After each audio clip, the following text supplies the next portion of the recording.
FPL time. Oh, yes. Oh, yes, FPL. Now, I know FPL with us is getting more and more popular. It's getting more and more views, more and more traction. We had plenty of people join the league, so shout out to all of you as well. Now, just to go over the VMV residents, shall we say.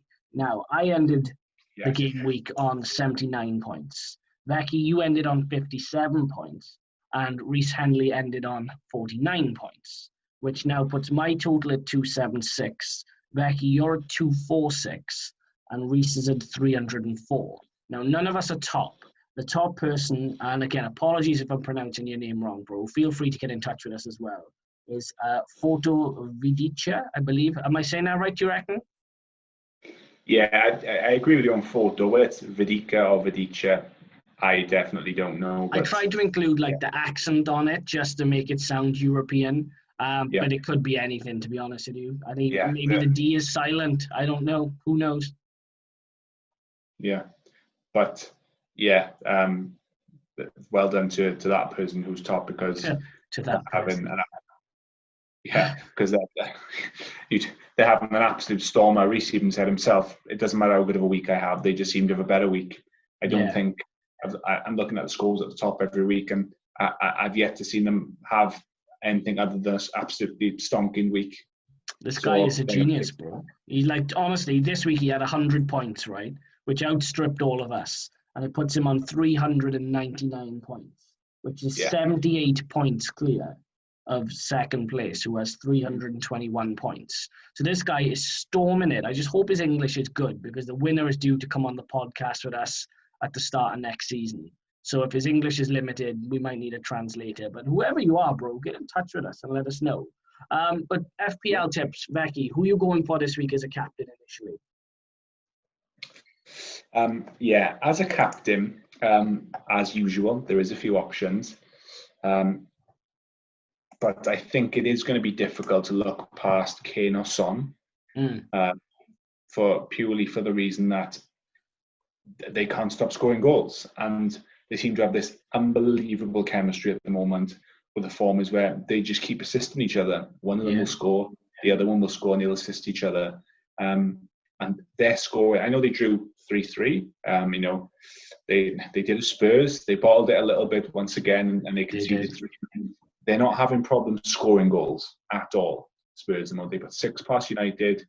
They scored 3 this weekend. They've scored a lot of other goals as well. So I wouldn't necessarily rush to have Spurs defenders, but if you're looking for captain options, I wouldn't really worry too much on who you pick. Chances are, if you pick Son or Kane, you're probably going to get a very good return on either of them. And yes, they're away to Burnley.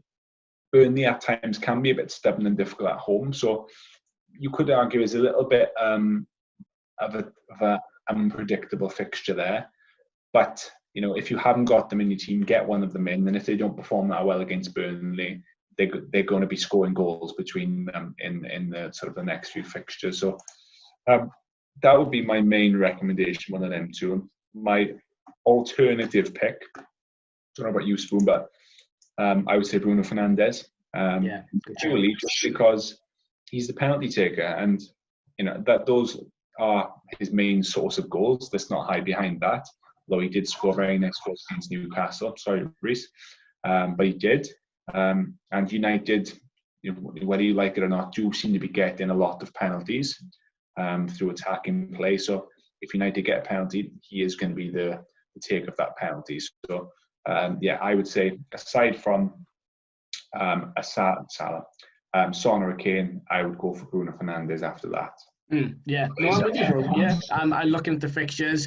I said the past 2 weeks I've had Harry Kane as a captain. Spurs cannot stop scoring. They can't. And if you FPL wise, like Becky's just said, you have to incorporate one or not both into your team, because I've had Harry Kane as a captain now, and he's been the large majority of my points over the past 2 weeks. Spurs are away at Burnley Monday night under the lights. I fully expect Spurs to turn up the heat and beat Burnley quite comfortably. It could be 3, 4 or 5 if they get going. And again, Kane and Son will be in and amongst it, whether it's goals or assists. So whether you have them as captains or vice captains, I would certainly recommend that. With Manchester United playing Chelsea on the weekend, United on a bit of run of form now. There's a bit of confidence there. It won't be an easy game. I think it'll be relatively close. But point-wise, if United are to get a win or a decent draw, you would fancy Fernandes. Rashford's in very good form. He was excellent against Newcastle, scored the winner against PSG. So you'd be hard-pressed not to put either of them in as well. Of course, I don't know why I forgot to mention them, but it's difficult to also look past Mane and Salah. We've discussed earlier on the podcast about their defensive worries, but it doesn't stop them creating.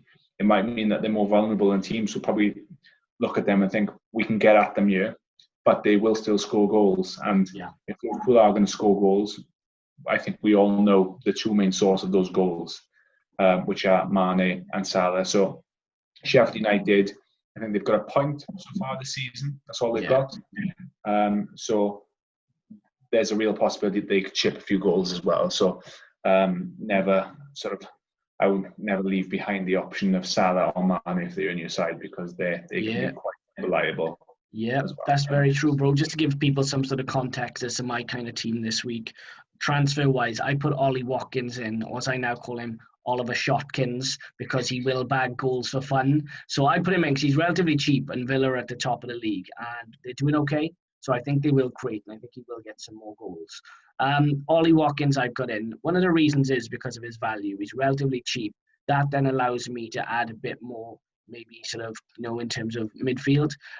What I've gathered just by doing my research thus far is that the top players that everyone seems to be picking now, as you said, Becky, Mane and Salah. I'm looking to put Salah in this week.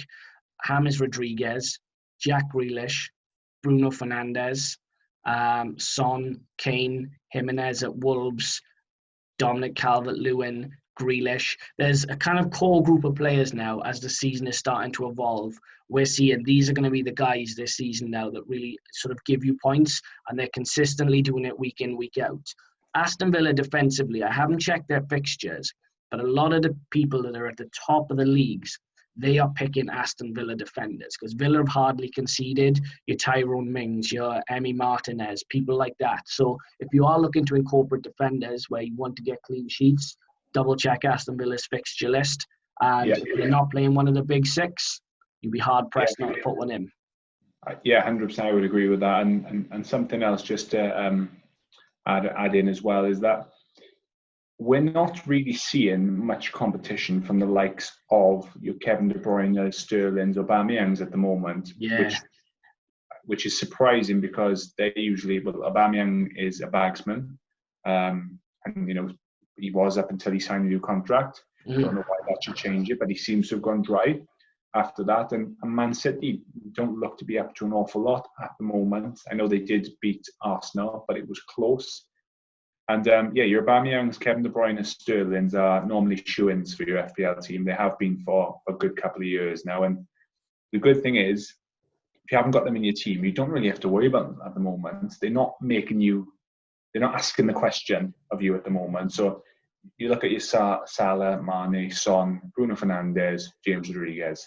You've pretty much named perhaps maybe a Jack Grealish in that as well. But if you look into wildcard, which you're going to lose it come end of the year, so we are entering that sort of territory now where people are going to be considering it, because if you don't use it, you lose it. Either this week or next couple of weeks now, you've got to be looking to try and set up some sort of midfield of Son, Salah, Mane, Grealish, Fernandes, Rodriguez. Those sort of, if you're doing a 4 or 5, you want to try and get those in there, because at the moment they are daylight clear of most of the other midfielders in terms of points return. I'm with you. I think that midfield, if people get that core sort of Salah, James Rodriguez. If you're looking at to have a 4-man midfield, those 3 boys right there, they're going to get you points week in, week out. And they're starting, as I say, to evolve and grow into the sides again now, and people are starting to get a rhythm. So, FPL, very exciting. It's looking good. It's looking interesting. I'm not even a big FPL guy, as we said in previous podcasts, Becky, but I kind of got the bug this year now, especially as we look at D&D and going, I am enjoying it. I am enjoying it. Usually I find it incredibly stressful, but I've just gone into it with no expectations. And as is life, when you go into something with no expectations, generally you have a lot more fun. So yeah, shout out to everybody in your FPL league. Again, remember, if you are in FPL and you're doing quite well, tweet us and get in touch with us.